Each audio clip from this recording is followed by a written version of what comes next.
നമ്മളപ്പോൾ ദുബായിലെ ഡ്രൈവിംഗ് ടെസ്റ്റിനെ കുറിച്ച് പറഞ്ഞുകൊണ്ടിരിക്കുമ്പോഴാണ് നാട്ടിൽ നിന്ന് മറ്റൊരു വാർത്ത വരുന്നത്. ഒട്ടും ആശ്വാസമുള്ള വാർത്തയല്ല. റോഡിൽ ഇങ്ങനെയുള്ള പരിഷ്കാരങ്ങളെക്കുറിച്ചൊക്കെ ഗതാഗത വകുപ്പ് നടത്താൻ തുടങ്ങുമ്പോഴേക്കും അപകടകരമായ അഭ്യാസം തുടരുകയാണ് യുവാക്കൾ. കാറിന്റെ ഡോറിൽ ഇരുന്ന് സഞ്ചരിക്കുന്ന യുവാക്കളുടെ ദൃശ്യങ്ങളാണ് പ്രേക്ഷകർ ഇപ്പോൾ റിപ്പോർട്ടറിലൂടെ കാണുന്നത്. അപകടങ്ങൾ പതിവായ കായംകുളം പുനലൂർ റോഡിലാണ് അഭ്യാസ പ്രകടനം. യാത്രക്കാരാണ് യുവാക്കളുടെ ഈ അപകട യാത്ര പകർത്തിയത്. ആർ ശ്രീജിത്ത് നൽകും കൂടുതൽ വിവരങ്ങൾ. ആർ ശ്രീജിത്ത്, ഇവന്മാർക്ക് ഇത് എന്ത് പറ്റിയെന്നാണ് ഈ ദൃശ്യം കണ്ടാൽ ആദ്യം ചോദിക്കാൻ തോന്നുക? എന്തുകൊണ്ടാണ് ഈ യാത്ര? അകത്തും നിറയെ ആളാണോ? കായംകുളം പുനലൂർ റോഡിൽ കറ്റാനത്ത് നിന്നും ചാരിമൂടിനും ഇടയ്ക്കുള്ള സ്ഥലത്ത് വെച്ചാണ് യുവാക്കൾ ഇന്നോവ കാറിൽ അഭ്യാസ പ്രകടനം നടത്തിയത്.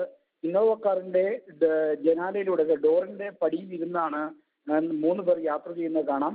ഇവർ പുറത്ത് അകത്ത് ചൂടായതുകൊണ്ടാണോ പുറത്തിരിക്കുന്നതെന്ന് സംശയം പ്രകടിപ്പിക്കുന്നുണ്ട്. എന്തായാലും ഇതൊരു സാഹസികമായ അഭ്യാസ പ്രകടനമായിട്ട് മാത്രമേ കാണാൻ കഴിയൂ. മാത്രമല്ല സാഹസികമല്ല, തീർത്തും അപകടകരമായ ഒരു പ്രകടനമായിട്ടേ കാണാൻ കഴിയൂ. ഇവിടെ ഈ വെട്ടിക്കോട് നിന്ന് ചാരിമൂട് ഭാഗത്ത് റോഡ് വളവ് തിരിഞ്ഞ് നേരെ വരുന്ന അപകട സാധ്യതയുള്ള മേഖലയാണ്.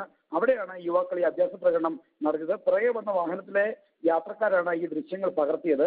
ഈ അഭ്യാസ പ്രകടനം ആളുകൾ ശ്രദ്ധിക്കുന്നുണ്ട് എന്ന് മനസ്സിലാക്കിയപ്പോൾ കരിമുളയ്ക്കലുള്ള ഒരു പെട്രോൾ പമ്പിലേക്ക് വാഹനം ഓടിച്ചു കയറ്റുകയായിരുന്നു. കൊട്ടാരക്കര രജിസ്ട്രേഷനുള്ള ഇന്നോവ കാറിലാണ് ഈ യുവാക്കൾ അഭ്യാസ പ്രകടനം നടത്തിയത്. ഇവർക്കെതിരെ കേസ് എന്തെങ്കിലും എടുത്തിട്ടുണ്ടോ? അപകടകരമായ അഭ്യാസമാണ്. ഈ ദൃശ്യങ്ങൾ പുറത്തു വന്നിട്ട് എന്തെങ്കിലും തരത്തിൽ കേസോ മറ്റോ ആയിട്ടുണ്ടോ? നൂർനാട് പോലീസ് വള്ളികുന്നം നൂർനാട് പോലീസിന്റെ അതിർത്തിയിലാണ് ഈ സംഭവം നടന്നിരിക്കുന്നത്. ഈ 2 പോലീസുകളിൽ ആരെങ്കിലും ഈ കാര്യത്തിൽ ഇത്തരമൊരു ദൃശ്യം പുറത്തായ സാഹചര്യത്തിൽ, അത് വലിയ വാർത്തയായ സാഹചര്യത്തിൽ ഇത് കേസെടുക്കുമെന്നാണ് പ്രതീക്ഷിക്കുന്നത്. എന്തായാലും സ്വമേധയാ കേസെടുക്കാനുള്ള എല്ലാ സാഹചര്യവും ഉണ്ട്. മോട്ടോർ വെഹിക്കിൾ ഡിപ്പാർട്ട്മെന്റ് അടക്കം സ്വമേധയാ കേസെടുക്കാൻ കഴിയുന്ന സ്ഥിതിയാണ്. കാരണം അത്രയ്ക്കും അപകടകരമായ ഒരു ഡ്രൈവാണ്. പ്രത്യേകിച്ചും സംസ്ഥാന പാതയായ KP റോഡിലൂടെ അപകടങ്ങൾ പതിവായിരിക്കുന്ന സ്ഥലത്തുകൂടി ഇവർ നടത്തിയത്. Okay, thank you. ആർ ശ്രീജിത്താണ് വിവരങ്ങൾ നൽകിയത്. നമ്മുടെ